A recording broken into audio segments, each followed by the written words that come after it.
Hi, welcome back, guys. Today we're talking about how to make TikTok account private. You want your videos to be exclusive only to your followers. Therefore, you want to change your account's privacy settings, but you don't know how. So today I am going to show you how to make your account private on TikTok. Check video description and I will try to leave the written instructions. So let's start. First, open TikTok application and go to your profile page by tapping on this icon at the bottom right corner of the screen. What you are going to do here is simply tap on these three horizontal lines at the top right corner. A pop-up menu will appear, and here, select the Settings and Privacy option.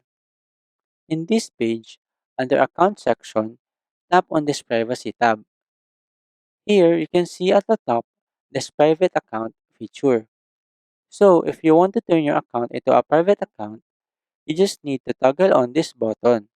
And after that, your TikTok account is now private, which means that only users that you approve as follower will be able to see your contents and interact with you on the application. Keep in mind that once you have made your account private, any new followers will need to send you a request that you can either accept or decline. There you go. If you wanted to know how to make account private on TikTok, that is the easiest way I know how. If you know another way to make TikTok account private, leave a comment below. Also, be sure to subscribe for more videos.